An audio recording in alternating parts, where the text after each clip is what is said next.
What's the connection between human factors, safety management, and quality assurance? And where does planning fit into this?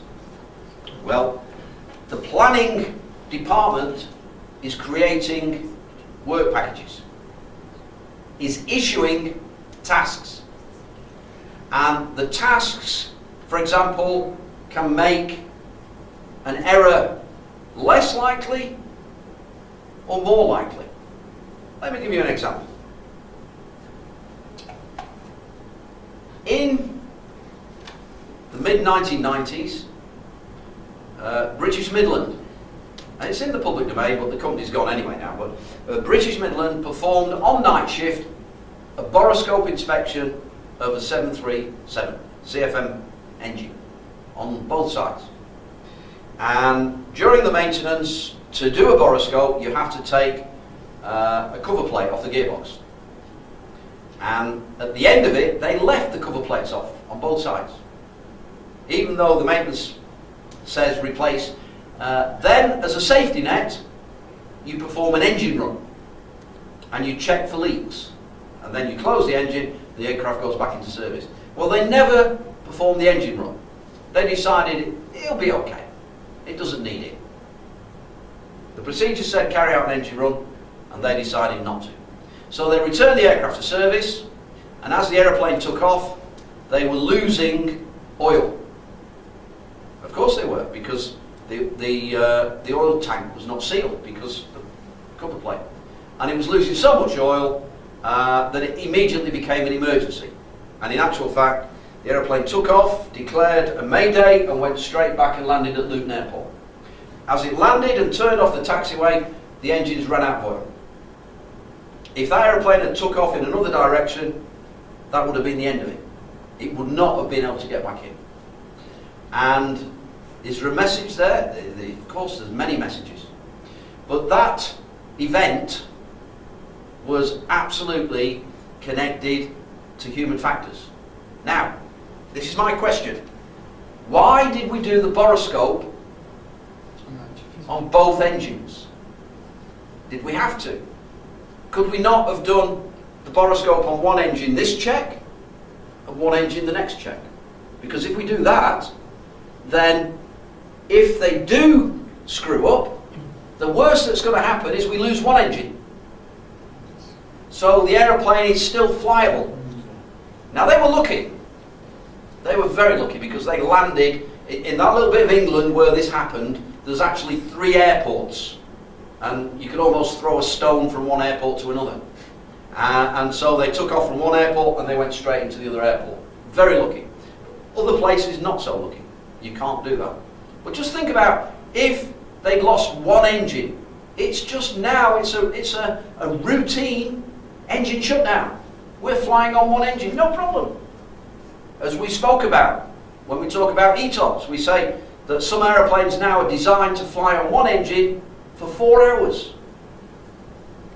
So my question to planning is, why do you not stagger? And they say there's no drivers. There's no reason to ask planning to stagger. But there is. There's human factor reasons. And we're supposed to, as an organisation, explore the human factor reasons. But we don't do it. And the regulator doesn't ask us to. And so it doesn't happen. If you audit an organisation, ask them to answer the following question. What steps have you taken as an organisation to investigate the human factor exposure that's manageable from the maintenance planning department, and what changes have you made? And watch. Nothing. Because people don't do it. But we can do it. Of course we can do it. I had a job card. And on this same job card, it concerned the inboard and outboard ailerons on the left wing and right wing. It was a service bulletin. And on the same service bulletin was all 4 actuators for the ailerons. Not correct. The left wing should have been done by these guys, the right wing should have been done by these guys. Why was it on one job card? Because it was a single service bulletin. and the planning guys just issued it as one job. One service bulletin, one job. Yeah, but that one service bulletin is affecting different sides of the aeroplane. And basic human factors says that we should split the tasks so that the same group of guys does not do the same task on both sides of the aeroplane, if we possibly can. So planning can make it better, or planning can make it more likely that it doesn't happen. So this is planning and human factors.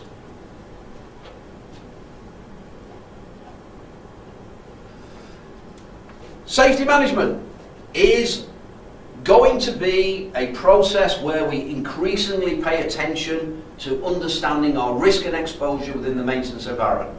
It's very early days. In fact, EASA have not yet issued the revision to 145, which includes the MPA, where we deal with safety management systems. And of course, quality assurance is auditing this process. So when we talk about QA, is QA auditing planning to see if they comply with human factor behaviours? There's a question now. We've had a question for planning, now a question for quality. What audits have you carried out of your planning process to see that they comply with human factor best practice? So you haven't. And so it goes on. And the problem is in our industry that weakness begets weakness. And again, a company goes through years and years and years and never has an accident, and another company has many accidents. When I joined in my company, when I joined the quality department in 1993, we had 8 people as quality assurance, and we had 8 aeroplanes. That's how much importance they put on the role of quality. Now, do a head count of airlines that you come into contact with and see how many quality staff, how many guys you got? We've got the quality manager and an administrator. That's it. Is that it? And that's the difference. If you invest in people, you reap the return.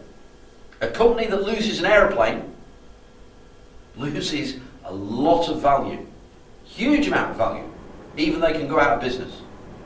And it's getting the balance right, and it's actually understanding the importance and getting the balance right. One element of the effective implementation of process and procedures is to ensure that all persons who are required to work with the process and procedures have appropriate competencies. How do we manage this?